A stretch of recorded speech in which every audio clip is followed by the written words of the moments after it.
Is Jim Rostad joining us? No, he's unable to. Oh, he has a congratulations in order. Yeah, I saw that. He's on the state board again.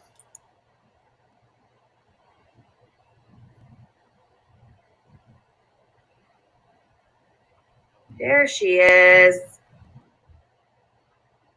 All right, Brenda, can you hear us? Okay, perfect. I will go ahead and call this meeting to order. We will go ahead and bypass the Pledge of Allegiance if everyone's okay with that.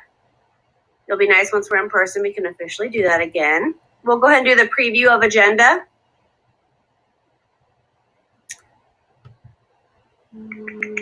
Everybody have time to look that over? Okay, communications, reports, and presentations. Raquel, you want to start us off? Or Dr. Bomer, did you have something to say? No, let's start with Raquel. Okay, perfect. Go ahead, Raquel. Thank you. And as always, thank you guys for having me attend the meeting with y'all. So I just have a couple of things. One thing I wanted to stress is with COVID, there's a lot of changes, of course, that's happening. I mean, I'm sure Dr. Ballmer will touch on some of the changes in our area. But as we know, our base went to HPCon Charlie. And I just wanted to stress that because I've gotten a lot of questions about this from both families and from command. When we change our health protection condition, does that cause a change in the schools? And the quick answer to that is no. We have to follow what's going on with the state for the schools. But I wanted to stress to the board members that, of course, Dr. Vollmer and the district staff and our command here are in regular communication. So they know what's happening in each other's neck of the woods. And that is very much a partnership. So yes, as the HPCon change, hopefully eventually to the better and not continuing to be in a more severe case, that does not necessitate changes within the schools, but our principals and our district personnel are always made aware when those HPCon changes are occurring.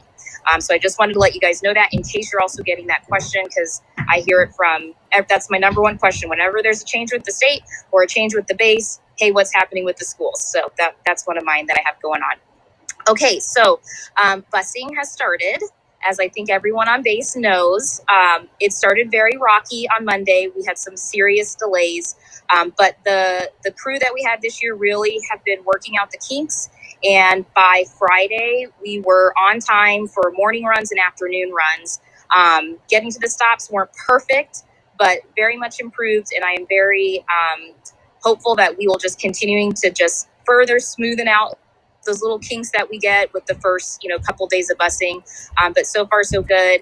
And families have been reaching out to our bus manager, which has been a positive, and getting questions answered directly from her. So if families can continue to do that, that's ideal. And if not, I'm always here too to answer questions. And then the last thing is an upcoming workshop, which I posted yesterday on my Facebook page, and I will be sure to share this in the notes that I'll send over to Scott. But we have what's called STOMP, which is Specialized Training for Military Families. They're doing a workshop next week, and the topics are for children with special needs and EFMP families. It's all virtual. There is registration required, but it's free.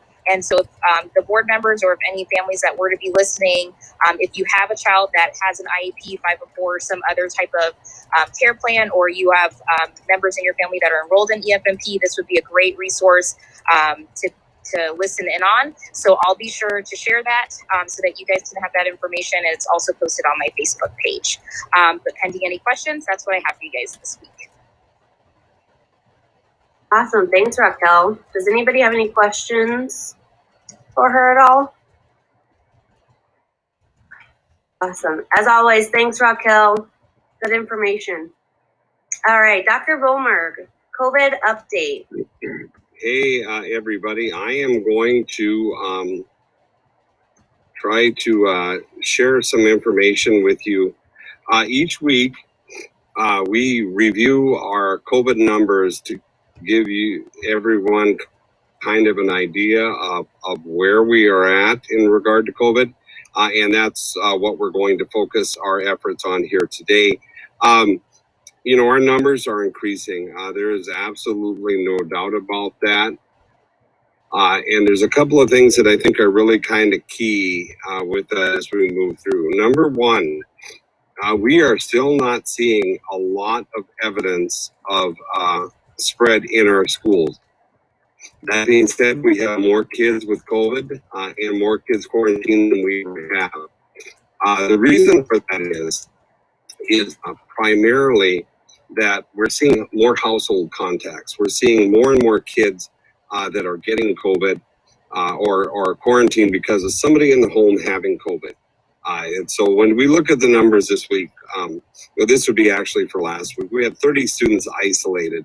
And that means that there were 30 kids that were identified with COVID, 243 that were quarantined, and 307 that were listed out as self-monitors. Self-monitors are kids that in Minot Public Schools, not on Minot Air Force Base, however.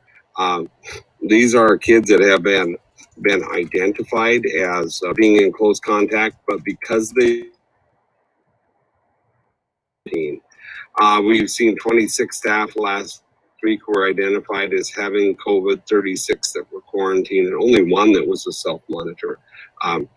The majority of kids that we are seeing that develop COVID, however, the majority of kids that we are seeing are kids in our special ed classrooms or kids that because of an issue, medical issue, whatever, aren't able to wear those masks. So long and the short of it is our biggest concern at this point is as we continue to look through, where are we at in regard to staffing our schools? And we have said from day one, excuse me, that one of our biggest concerns will be as we continue down this COVID journey will be, do we have enough staff to operate our schools? When we have staff who are quarantined, they are allowed to telework. That has been a really positive thing, but we still have to have an adult in the classroom. So that does create a few issues here and there for us. We got to still have that adult there. And we are short of subs. We have a lot of people in our school community that have opted this year not to sub. And that's for a variety of reasons, but I still think that many of them have chose not to sub because they're just afraid of getting COVID. And that's certainly a realistic concern for them. So if you know of anybody, any military spouses that maybe have a teaching credential or have experience working as a paraprofessional, please have them reach out to our HR department, 857-4400. And that would be our switchboard. They're going to get you to the HR department, and we would be happy to welcome people that have the credential to sub. It would really help out everything a lot. So questions on that, let me know. We have to date had 3 staff members in the hospital with COVID. We have not had any children that we've been notified of that have been in the hospital with COVID. We have experienced many things from some staff members who have reported to be quite ill with this, to some who have described it as a tickle in the throat, a sinus type condition, and not all that bad. So we continue to watch and monitor. Our reintegration committee meets often, but we believe at this point, when we can keep kids in school and keep them masked and social distance wherever possible, we're doing better, and we're keeping kids in school longer, and we're meeting the needs of our community by doing that. So that's really all I have right now. The change to orange does not mean we're going home. We continue to evaluate that on a regular basis. We'll continue to work with the Department of Health in town, First District Health Unit, and Public Health on the base, as well as the North Dakota Department of Health and Base Command. So we're watching carefully and doing the best we can. Really, that's all I have, but I would be more than happy to open up for any questions that any of you might have. I have a question. So basically, what is the drawing line for our lack of staffing that we're going to need to transition to more of an online basis? Are we going to go based off of schools with staff, or are we going to go as a whole? You know, the best answer I can give to that is yes, no, maybe so. It's terrible and embarrassing to say, but the reintegration committee, and Raquel has been very active on that committee as well. We've had a lot of discussion about that. There are times that we believe that maybe we may need just like one school to shut down for a period of 2 weeks because of staffing issues or heavy infection rates. Maybe it would be the school district. Maybe it would be like last spring when the governor just ordered that all schools were going to be closed. So the best we can do at this stage of the game is just to continue to watch and monitor. North Plains a few weeks ago we were watching very closely. We were afraid it might be becoming a bit of a hot spot, but it kind of settled down and we haven't seen the numbers of infections at North Plains. Some of our schools in town, it ebbs and flows, but like one of the doctors at Trinity had informed us at a meeting the other day, we have to remember this is a virus and viruses spread. So when you see heavy impact in particular areas, we watch carefully, place even more emphasis on the masking and the cleaning and sanitizing and all of that. But we just do the best we can. And I will tell you this much, every day we are in school is a blessing because it's helping us to get prepared for eventually going to distance learning if we need to, or whatever the case might be. But the data is telling us, compared to other Class A schools in the state, that we are doing better by keeping our kids in school. And when kids are in the hybrid model and they have multiple days off during the week, they're kind of just running to and fro, going to different daycares and finding different levels of exposure. And we actually seem to be better when we keep them in a cohort here at school. So we place heavy emphasis on the contact tracing. Our principals are working like crazy to do that contact tracing, to identify close contacts, to quarantine if need be. And we'll just continue to do that to the best of our ability. Okay, and one last question. I know that a big concern for the board, for the district and stuff were, oh God, I just lost my train of thought, was for the teachers and them needing to isolate or needing to isolate multiple times and how that would impact their income. Have we seen yet any significant impact where they're having to use the relief fund or anything? We have had some, well, first of all, the CARES Act has covered a lot of that for us. And teachers do have sick leave, but oftentimes some of our newer teachers especially have not been here long enough to really accumulate a lot of sick leave. But in general, I think we have had some applications to the sick leave bank, what we put in with staff, but it to date has been very, very minor. And we just continue to take them one by one, encourage staff to reach out, to ask the questions, and to do what we need to do. So honestly, we're feeling pretty good about that. And many of our staff members that have been quarantined are teleworking. It means they're not taking any leave. We're just having them broadcast into the classroom, and that's worked out very, very nicely for us too. But again, we still have to have that adult in the classroom, and that can be a para or it could be a teacher, but we're running out of people. So if anybody that you know of is at all interested in a career in education, this might be their opportunity. So please keep that in mind and have them reach out to me too. I'd be happy to answer their questions or get them in the right direction. Awesome. And Dr. Vollmer, how are schools doing with keeping supplies stocked? Are we still doing okay with that? No shortages like in the summer months and so forth? Yeah, we're actually doing very, very well. Okay. There are some things that are hard to get yet. We are having a dickens of a time getting Clorox wipes. And everybody loves the Clorox wipes, but they're very, very hard to come by. But we have a very good cleaning product that we use that's more effective than Clorox wipes, and it's in spray bottles, and that part has been going fine.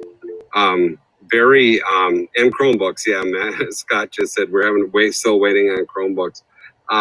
Barry Brooks, who is our supply purchase agent, is retired military, and he has made this his mission to have as much PPE as we can. And so every day I get a report from Barry about how many masks we have in adult size and children's size. And he's right on top of it.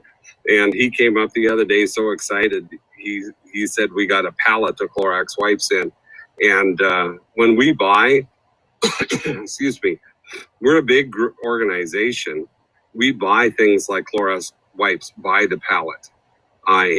So we got a whole pallet in the other day, and he was going around looking, and like he'd find 5 Clorox wipes here. I said, yeah, don't waste your time with 5 containers of Clorox wipes. 5 pallets, yes, but he does a super job for us, and we have really what we need.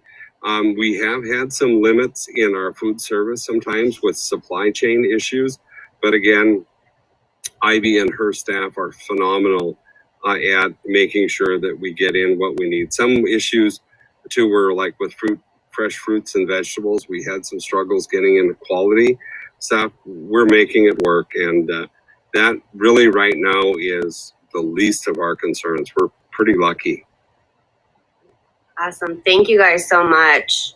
I know the school board, I think I can speak for all of us, that we all appreciate the administration and everybody that's keeping those kids safe and all the staff members safe as well. So thank you all to working in the schools. And thank you for that. I'll pass that on. We have great people doing great work. So I said every day is a good day to be a superintendent of Minot Public and Minot Air Force Base #1. But this has been a challenging time, but people are rising to the occasion. So we're blessed.